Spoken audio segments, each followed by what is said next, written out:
دعا سے کردار کیسے بدلا جا سکتا ہے؟ دعا نگاہ کا نام ہے۔ محض یہ نہیں ہے کہ میں جب دعا کروں گی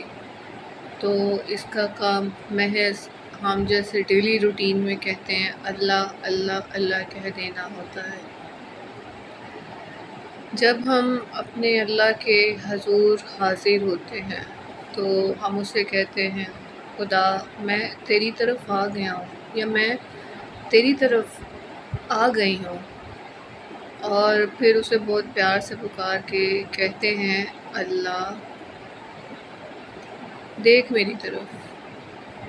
اللہ میں تو آ گئی ہوں، اب تو مجھے دیکھ۔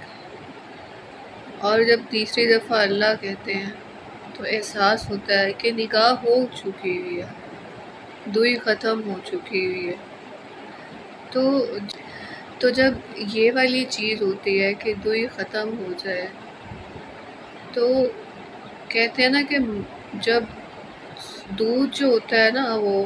جب کسی برتن میں ڈالا جاتا ہے تو اس کو پہلے اچھے طریقے سے صاف کیا جاتا ہے، اور اس کو صاف کر کے پھر دودھ ڈالا جاتا ہے، دودھ ورنہ خراب ہو جاتا ہے۔ اسی طرح جب جس انسان کو اپنے خدا کی تلاش ہوتی ہے، خدا دل میں سما جاتا ہے، بالکل ایسے جیسے موبائل میں ایک سم ڈالی جاتی ہے، تو خدا کی جو سم ہے وہ انسان میں ڈالی جاتی ہے، یا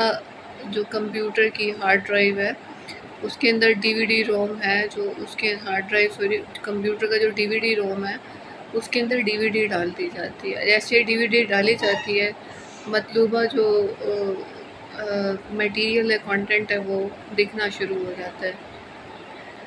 تو جس کو خدا کی تلاش ہوتی ہے اس کا مطلوبہ کانٹینٹ دیکھنا شروع ہو جاتا ہے، لیکن اس کے لیے دعا کرنا ہوتی ہے۔ قرأت کا یہ طریقہ ہوتا ہے کہ ایک طریقہ تو یہ ہے کہ آپ قرآن پاک پڑھنا شروع کر دیں۔ قرآن پاک آپ پڑھتے پڑھتے بعض اوقات ایسے ہوگا کہ آپ اٹینڈنٹ ہیں، کسی کے آگے اٹینڈ ہیں، تک قرآن پاک پڑھتے پڑھتے آپ کو محسوس نہیں ہوتا کہ آپ حاضر ہیں کسی کے آگے، تب آپ قرآن پاک نہیں پڑھ رہے ہوتے، کیونکہ قرآن پاک مکمل واردات کا نام ہے۔ دوسرا جو بڑا ایزی شارٹ کٹ ہے یہ دعا کا طریقہ ہے کہ جس نے اللہ کو بہت قریب پانا ہے، اپنی روزمرہ کی زندگی میں رہتے ہوئے قریب پانا ہے، تو اس کے لیے اسے کیا کرنا چاہیے؟ اس کے لیے اسے صرف یہ طریقہ ہے کہ 3 دفعہ دل میں اللہ کہہ کے اپنی جو مراد ہے پہلے اللہ کو دینی چاہیے، اور بہت پیار سے 3 دفعہ اللہ کہہ کے پانی پی لینا چاہیے۔ اب اس سے ہوگا کیا کہ جیسے ڈیلی روٹین میں ہماری جو ڈیلنگز ہیں وہاں پر اللہ جب ہم نے اسے پیار سے پکارا ہوگا، کسی پرسن کے ساتھ، کسی شخص کے ساتھ ہم زیادتی کر رہے ہوں گے یا ڈیلنگ خراب ہو رہی ہوگی، تو وہاں ہمارے اندر کی جو سم اس سم کو جس دعا کے ذریعے ہم نے ایکٹیویٹ کیا ہے تو وہی ہمارے اندر قرأت ہوگی۔ اب جیسے قرآن مجید میں ڈیلنگز یا تجارتی معاملات میں مدین والوں کا قصہ بتایا ہوا ہے، کیوں بتایا ہوا ہے؟ کہ وہ واردات ہوتی ہے انسان پہ، جب واردات ہوتی ہے تو احساس ہوتا ہے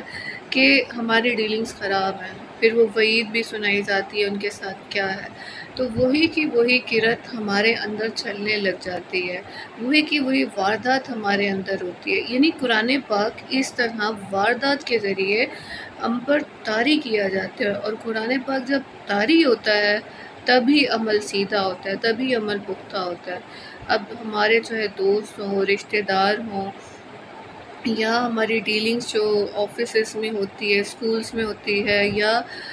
تجارتی معاملات میں ہوتی ہے، تو ان ڈیلنگز میں ہمیں یہ قرأت مل جاتی ہے۔ جیسے ہی ہمیں یہ احساس ہوتا ہے ہم رجوع کرتے ہیں اللہ سے، پھر اس کے روبرو بیٹھ کر اپنی غلطی کو سیدھا کرتے ہیں خیال میں ہی، اور 3 دفعہ اللہ کہہ دیتے ہیں۔ جیسے ہی ہم نے خیال میں معافی مانگی ہوتی ہے ہمارا جو کام ہوتا ہے وہ سیدھا ہو جاتا ہے، ہمارا جو کام خراب ہوا ہوتا ہے، جہاں پر ہم پھنسے ہوئے ہوتے ہیں، وہ کام سیدھا ہو جاتا ہے۔ اللہ کی طرف جو جانے والے راستے ہیں اس میں بعض لوگ